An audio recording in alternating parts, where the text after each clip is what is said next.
Rasulullah sampaikan kepada Ubay bin Ka'ab. Nah, Ubay bin Ka'ab itu siapa? Nah, Ubay bin Ka'ab itu adalah sekretaris Nabi dalam konteks pencatatan wahyu. Ya. Jadi semenjak awal Ubay bin Ka'ab itu menjadi sekretarisnya Nabi. Perjuangan Ubay bin Ka'ab ini dahsyat luar biasa. Kenapa? Karena di saat itu, ya di saat wahyu itu sedang turun, belum ya di Makkah belum ada kertas seperti yang kita temukan hari ini. Maka Ubay bin Ka'ab sebagai sekretarisnya, meskipun juga ada dibantu beberapa sahabat yang lain, ya, sahabat-sahabat yang lain ikut menulis, tapi tidak khusus yang dijadikan sekretaris Nabi. Nulisnya seketemunya media, ya, kadang di kulit-kulit binatang, ya, kulit kambing, kulit onta, begitu. Kalau kita nulis di kertas, Pak, ya, nulis di kertas, gampang nggak kira-kira? Tapi nulis di kulit hewan, ya bayangannya mungkin seperti kaligrafi yang terbuat dari kulit kambing misalnya, seperti itu. Tentunya membutuhkan kesungguhan, keseriusan, dan keahlian. Gitu. Ditulis di kulit-kulit hewan. Bahkan kalau tidak ada, kadang di pelapah-pelapah kurma. Ya. Bahkan yang lebih sulit lagi ditulis di batu-batu. Itu kerjaan Ubay bin Ka'ab ini. Masya Allah, nulis di batu. Kita nulis pakai kertas saja nggak jelas, ya. Bahkan sekarang itu, Bu, Bapak Ibu, saya males WA-an, kenapa? Tulisan saya jelek, ya, nggak mau WA-an, tulisannya jelek. Tulisan yang begitu sulit, menulisnya begitu banyak tantangan, ya. Tapi Ubay bin Ka'ab tidak pernah mengeluh. Sampai-sampai Ubay bin Ka'ab itu mendapat hadiah khusus dari Allah Subhanahu wa taala. Hadisnya masih sama dengan rangkaian ini, ya. Bahwa Ubay bin Ka'ab itu pernah disampaikan oleh Rasulullah bahwa namanya dan nama orang tuanya itu disebut-sebut oleh penghuni langit. Ya. Jadi kita ini penghuni dunia. Jadi kerajaan langit itu, Bapak Ibu, dan keberadaannya itu sangat besar. Ya, mereka adalah para malaikat. Ya, para malaikat jumlahnya tak terhingga. Rasulullah sendiri tidak dikasih tahu oleh Allah. Karena bisa miliaran, bisa triliunan jumlahnya. Dan itu ada kerajaan langit. Kalau kita lihat hadis-hadis yang berbicara tentang malaikat itu, diantaranya ya Sahih Bukhari 6408, kalau ada majelis zikir, ya, maka malaikat itu menjumpai dan duduk mengisi ruangan-ruangan yang kosong. Jumlahnya berapa? Hatta yamla'u ma bainahum wa bainas sama'id dunya. Malaikat itu memenuhi seluruh ruangan yang kosong, mereka bersusun-susun sampai tembus langit dunia. Bayangkan, ya. Jadi kerajaan langit itu ada dan barangkali bisa lebih besar dibanding kerajaan dunia ini. Nama Ubay bin Ka'ab itu disebut-sebut oleh Allah di hadapan para penghuni kerajaan langit. Sampai Ubay bin Ka'ab ragu, kemudian menanyakan, "Ya Rasul, apa betul ya Rasul nama orang tuaku dan namaku disebut-sebut oleh Allah ya di hadapan para penghuni kerajaan langit? Rasulullah menjawab, iya betul. Nah, salah satu amalan, salah satu kerjaan hebat yang berat dan tidak sembarang orang bisa melakukannya, ya, di antaranya adalah Ubay bin Ka'ab menulis Al-Quran di tempat-tempat yang sulit untuk menulisnya, karena beliau adalah sebagai sekretaris Rasulullah di bidang penulisan wahyu. Maka ya, kerjaan yang sulit, kerjaan yang berat, ya itu hasilnya besar, ya sesuai namanya. Orang nggak mau ibadah, orang nggak mau zikir, orang nggak mau tirakat, ya, orang nggak mau susah-susah, maunya enaknya saja, pengen sukses, berhasil besar. Ada nggak yang begitu? Banyak, maunya enaknya. Kalau diuji sedikit ngeluh, diuji sedikit putus asa, tapi pengennya derajatnya naik setinggi-tingginya. Ada yang begitu? Banyak, mungkin kita maunya enaknya gitu. Padahal fa inna ma'al usri yusron, ya, sesungguhnya bersama, bukan setelah, sesungguhnya bersama kesulitan itu ada kemudahan, ya, bukan setelah, ya, bukan setelah kesulitan ada kemudahan, karena kalimatnya ma'a, ya, fa inna ma'al usri yusron. Bahasa logikanya gini, tidak ada satu gembok pun yang dicetak oleh perusahaan kecuali dia dengan membuat kuncinya. Betul nggak? Begitu, fa inna ma'al usri yusron. Jadi bersama, bukan bikin gembok dulu setahun kemudian baru dibikin kuncinya, tidak. Bikin gembok sekaligus sama kuncinya. Itu fa inna ma'al usri yusron. Sesungguhnya bersama kesulitan Allah membuat kemudahan di balik kesulitan itu. Cuman nyari kuncinya itu yang kadang susah. Gitu. Betul nggak, Bu? Waduh, kuncinya ini susah nyari, nggak tahu nyelip di kantong mana, nyelip di mana, yang bikin ini di mana. Begitu. Nah, Ubay bin Ka'ab kembali, ya, telah melakukan perbuatan yang luar biasa, tetapi kemudian Allah berikan hadiah yang luar biasa, ya, namanya beserta orang tuanya disebut-sebut di hadapan para malaikat. Ya, hadirin hadirat rahimakumullah, yang berikutnya kalimat istajibullaha walir rasuli idza da'akum ini saya kepingin jelaskan agak sedikit rinci, ya, terkait dengan beberapa minggu belakangan ini yang ada berita yang trending, ya, baik di media mainstream maupun di media sosial, tentang dakwah salah seorang yang dianggap ulama mengatakan bahwa sungkem kepada kedua orang tua adalah haram. Ada yang mendapatkan itu? Enggak.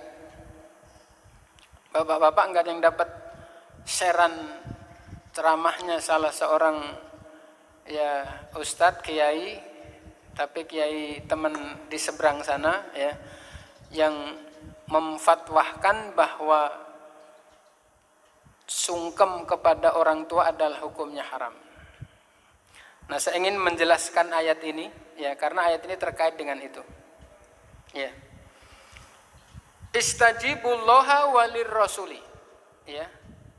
Jawablah segera, ya, apabila Allah dan Rasulnya itu memanggil.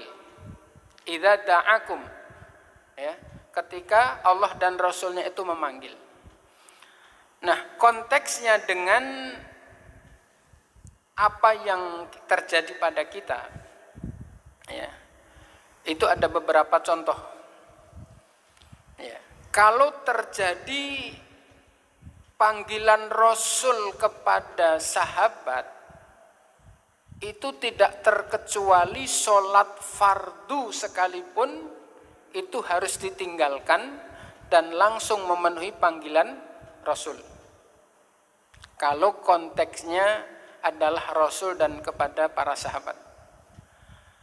Tetapi kalau yang manggil adalah orang tua kepada anak, kalau sholat yang sedang kita lakukan adalah sholat fardu, ya, maka yang seharusnya kita lakukan sholatnya diringankan. Ya, artinya diringankan tadi sudah saya jelaskan. Ya, bahasa kita gampangnya agak dipercepat.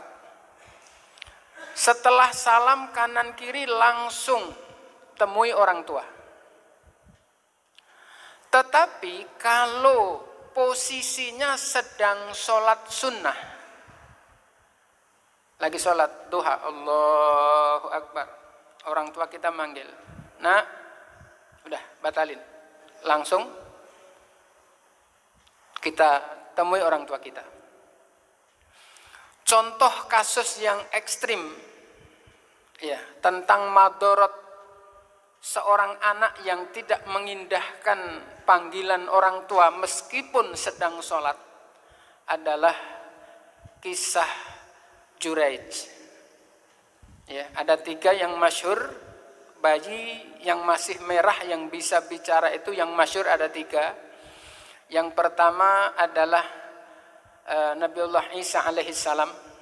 Ya, di saat Sayyidatina Maryam dituduh oleh orang sekitarnya melakukan perbuatan zina. Nah, kemudian Isa dalam kondisi yang masih jabang bayi merah ditakdirkan oleh Allah bisa bicara. Jauh sebelumnya adalah putri dari Siti Masitoh. Ya.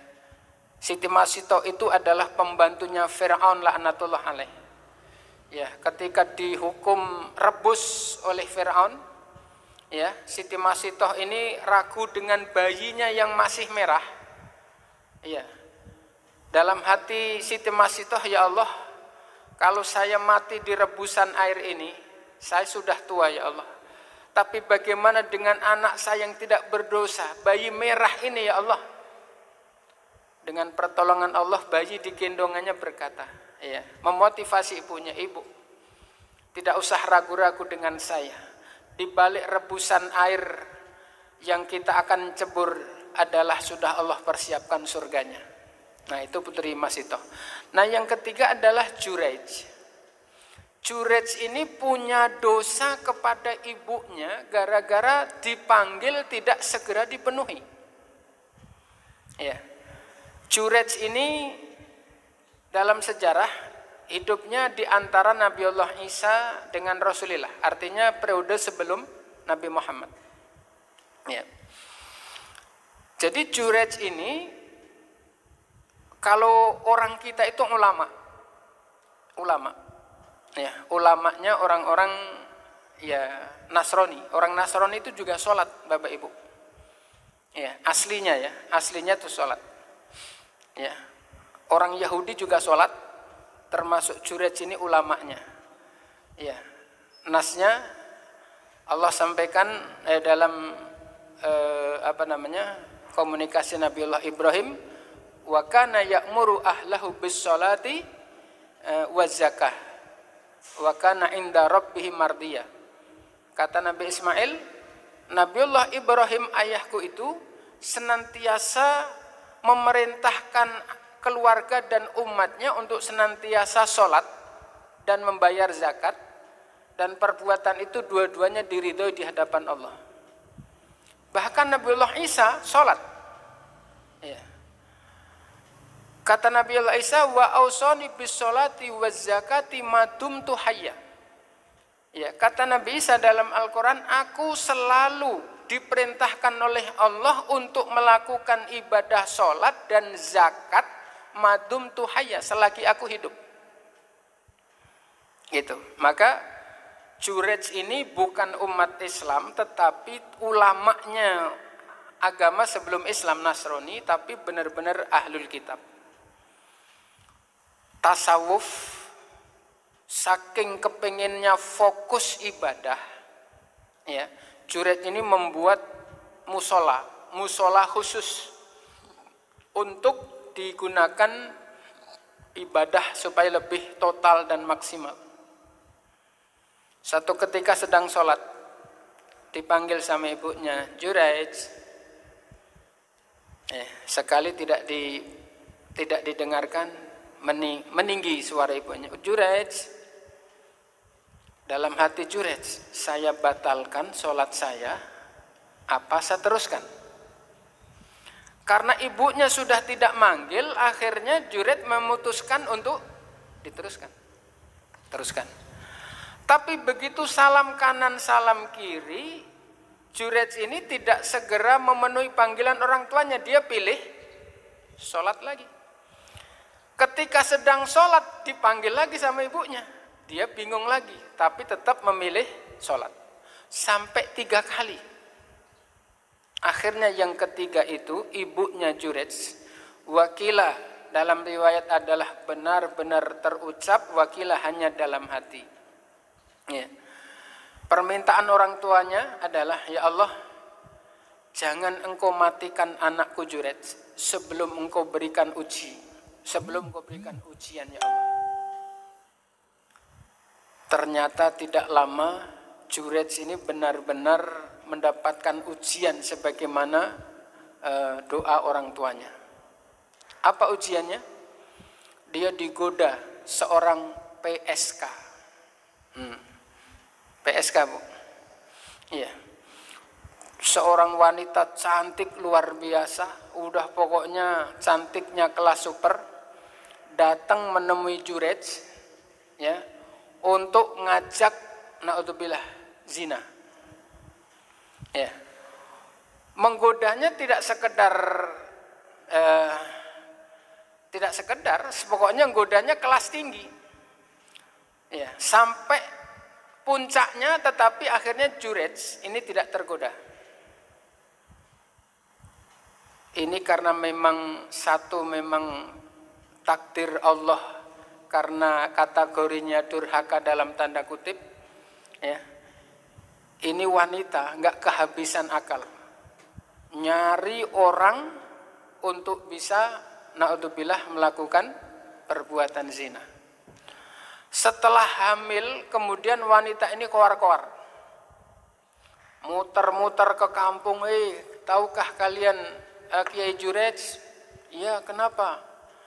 Itu orang cuman pura-pura alim, ngakunya kiai, ngakunya ulama, tapi lihat nih perut saya.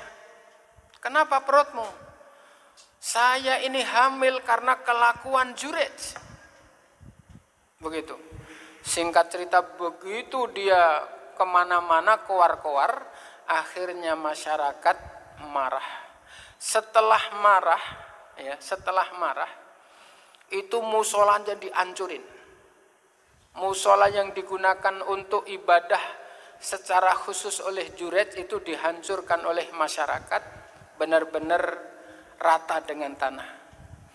Dan singkat cerita lagi, akhirnya Junaid bilang, ya sudah, kalau kalian tidak percaya bahwa saya tidak melakukan hal itu, ya, saya minta waktu. Kalau nanti wanita ini telah melahirkan, ya, silahkan bawa ke hadapan saya, kalian semuanya silahkan berkumpul. Disetujui oleh warga, benar. Akhirnya ketika bayi ini masih dalam kondisi merah, Junaid karena posisinya adalah yang ulama, sehingga dengan dia sholat terlebih dahulu 2 rakaat dan didoain, kemudian Junaid bertanya, wahai jabang bayi, siapakah ayahmu yang sesungguhnya? Ternyata dengan karomahnya Junaid, ini bayi benar-benar bisa menjawab. Apa kata sang jabang bayi? Ayahku adalah seorang penggembala di pojok lapangan sana. Begitu. Nah, kesimpulannya adalah bahwa seorang yang sedang sholat, kelas ulama sekalipun, dipanggil orang tuanya tidak dipenuhi, itu bisa jadi kena murka Allah. Ya, kena murka Allah. Kalau kita sedang sholat sunnah, orang tua sedang manggil, sudah jangan bilang nanti. Lebih dari itu kalau orang tua sedang ngebel kita, nak lagi sibuk apa tidak? Padahal lagi sibuk-sibuknya, lagi rapat, lagi penting banget bilang, enggak Pak, enggak Bu, enggak sibuk. Bapak mau apa? Oh iya saya mau minta dianterin ke sana nak. Anterin, waduh. Nah, kalimat ini istajibullaha walir rasul idza da'akum itu konteksnya ya dengan apa yang disampaikan oleh dai kita tadi ya, bahwa sungkem kepada kedua orang tua itu haram. Itu tidak pas. Tidak pas. Dan ayat yang terkait ini ada 3 ayat diantaranya surat Al-Isra ayat 23, 24, 25. Boleh yang bawa HP dibuka ya. Ya. Bismillahirrahmanirrahim.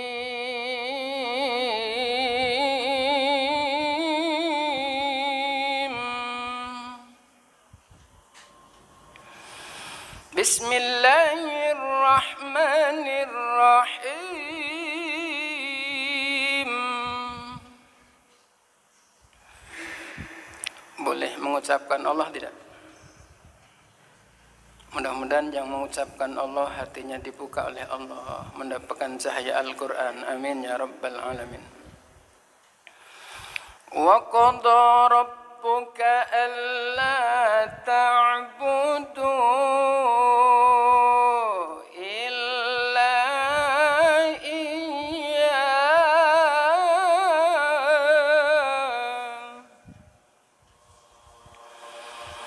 wa bil walidaini ihsana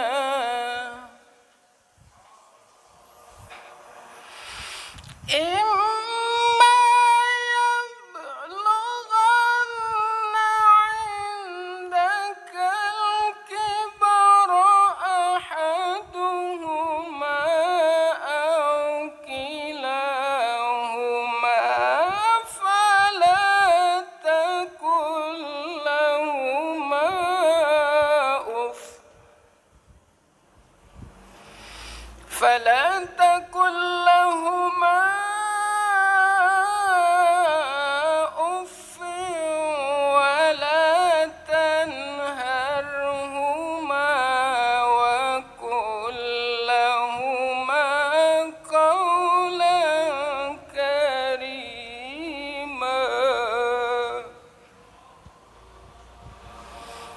Waqadha, dan telah menetapkan satu keputusan Rabbuka Tuhanmu. Keputusan yang pertama, Allah ta'budu illa iyyah.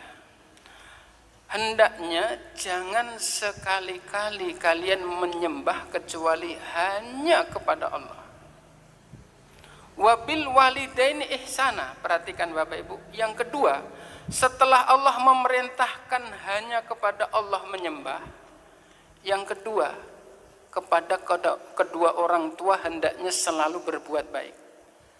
Seakan-akan, mohon maaf, nama Rasulullah di sini ya tidak disebut seakan-akan menomor sekiankan setelah orang tua, meskipun tujuan ayat ini bukan itu. Ini hanya untuk mengangkat betapa kedudukan orang tua di hadapan anak itu luar biasa. Tidak benar kalau sungkem itu haram. Ya. Allah ta'budu illa iyyahu wa bil walidaini ihsana. Imma yablughanna indakal kibar. Apabila ya usia mereka beranjak senja. Ya, ahaduhuma au kilahuma, baik salah satu di antara mereka berdua au kilahuma atau dua-duanya memang sudah tua. Fala takul lahuma uff. Ini standar, Pak. Standar kata-kata kepada orang tua. bahasa Pak sama teman itu biasa. Ayo ngopi yuk. Enggak Biasa enggak, Bu? Biasa. Tolongin saya dong. Enggak bisa. Kepada teman barangkali boleh, meskipun juga kurang bagus. Tapi kepada orang tua itu maksiat. Kata-kata diucapkan kepada orang tua dosa. Wala taqul lahuma uff. Apalagi membentak, wala tanharhuma, jangan sekali-kali kalian membentak mereka berdua. Wa qul lahuma qaulan karima, dan ucapkanlah kepada mereka berdua kaulan dengan ucapan kariman yang terseleksi. Kalimatnya mungkin bisa sama, nadanya mungkin bisa tidak berbeda. Tapi kita ucapkan di saat orang tua masih sehat, masih seger buger. Dibandingkan dengan kita sampaikan di saat orang tua sudah tak mampu lagi untuk berdiri, tak berdaya. Bisa jadi efek psikisnya beda. Maka qaulan karimah itu ucapan yang benar-benar mulia. Mulia itu terseleksi. Sudah memperhitungkan dampak perasaan orang tua. Ini standar. Wa qul lahuma qaulan karimah. Bahkan ayat 24 berikutnya, wahfid lahuma janahadzulli. Wahfid, dan rendahkanlah janahadzulli, kedua bahumu dzul, dengan hina. Rendahkan kedua bahumu itu dengan menghinakan diri di hadapan kedua orang tuamu. Minar rahmati, sebagai ekspresi kasih sayangmu kepada mereka berdua. Datang dari bepergian, ketemu bapak, ketemu ibu, langsung yang dicium kakinya, bukan tangan. Masya Allah. Ini ayat wahfid lahuma janah dzul, itu hina. Hinakan dirimu di hadapan kedua orang tuamu. Jangan kebalikannya. Malu menyebutkan kalau dia adalah orang tua kita. Iya, ketemu temannya, itu siapa? Enggak, itu si tetangga. Masya Allah. Itu siapa, Bu? Enggak, itu mah asisten rumah tangga saya. Masya Allah. Yang mestinya kita lakukan, kenalkan, oh iya, ini ibu saya. Ini yang telah berhasil menjadikan saya sukses ini, beliau ini, ibu, bapak. Dibanggakan di hadapan orang-orang hebatnya. Dibanggakan di rekan-rekan bisnisnya. Gitu. Jadi begitu ketemu orang-orang hebat, teman-teman kita yang hebat, belum kita bicara yang lain, kenalkan ini ibu saya, kenalkan ini bapak saya. Ini yang mestinya kita lakukan. Praktek dari wahfid lahuma janahadzulli minar rahmati wa qur rabbirhamhuma kama rabbayani shaghira. Wakul, dan katakanlah, doalah kepada Allah, rabbirhamhuma, ya Allah, kasihanilah kedua orang tua kami kama, sebagaimana mereka berdua rabbayani shaghira, mendidik. Rabbayu rabbi tarbiyatan, itu mendidik. Mendidik itu penuh kesulitan. Betul, Bu? Mendidik anak sulit tidak? Sulit. Penuh strategi. Itu pun enggak jaminan berhasil. Kalimatnya menggunakan rabbaya, mendidik. Bukan sekedar menyayangi. Disayang, benar disayang. Tapi begitu ada masalah, sayangnya hilang. Tapi orang yang mendidik tidak begitu.